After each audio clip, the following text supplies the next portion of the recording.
The FBI ranks San Diego among one of the most dangerous places for human and sex trafficking. To help protect kids, the district attorney's office is teaming up with San Diego Public Schools. And here to talk more about it is San Diego School Board President Dr. Sharon Whitehurst-Payne and Roxane Carrasco, an instructor at the San Diego School of Creative and Performing Arts. Thank you. Thank you. So, Dr. Whitehurst-Payne, can you tell me how are San Diego Public Schools just taking on this issue? Well, we're doing several things. And the primary thing that we're doing is trying to educate everyone. So we have our counselors informed and the teachers who are working with our children day to day. We're teaching them signs and ways that they can observe what's going on, because often it happens that it's right next door to you and you're not aware of it. So we're doing workshops for teachers. We're also just checking in with our counselors to be sure they've done it.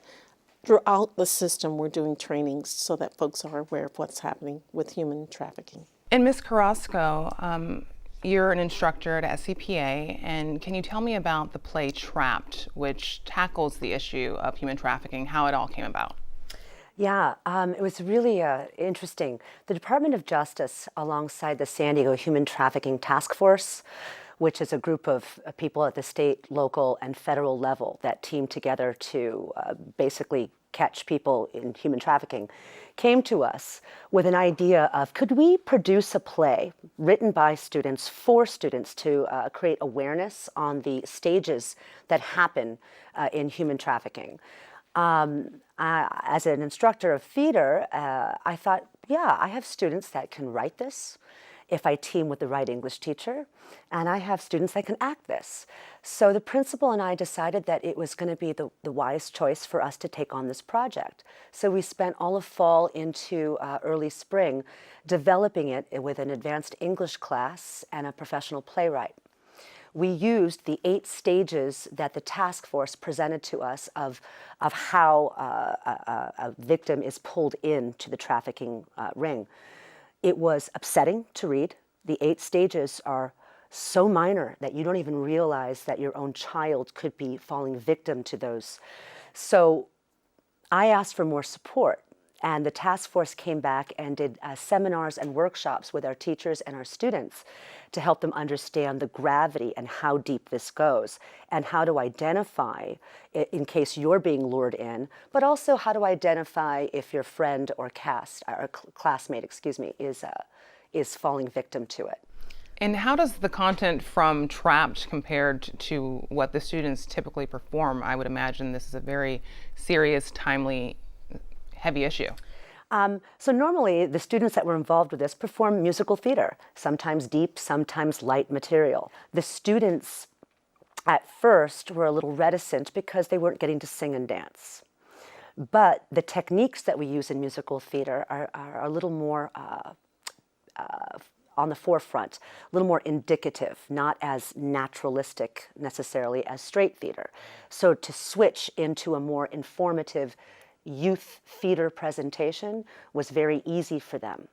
And so therefore it became an incredible project that they're super proud of, because upon reflection I asked them, what'd you take out of this project? They said, just that we saved one life. I know we saved a life today.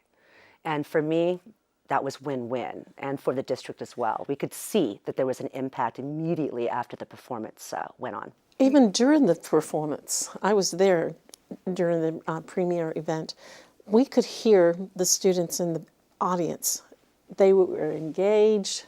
They were going, oh, they identified with it. It was so real for them. I've never seen it like that. I mean, they were just totally engaged. And you say you were in the audience as well, and you talked about the impact to the students, but what was your reaction? I felt like weeping because you see the impact of what's happening to children, happening across society, and to know that San Diego is one of the critical places where people come in. With such a positive, powerful reaction from the students and faculty, what's next for the play?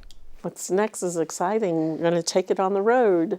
We're going to spend a portion of the summer packaging this play with the Department of Justice and the task force so that we could actually give the packet, the projections, the set, the script, the costumes and the props to any school that wants it to be able to put it on. We can send it to a community center. We can send it wherever. So we made it and designed it to be mobile, that anybody could read the play, look at the projections, and act it out. And it would be equally as effective from a school of performing arts or to the local library doing it. So we look forward to getting it district-wide soon, and then eventually nationwide. It's possible. Thank you so much. Thank you. Thank you.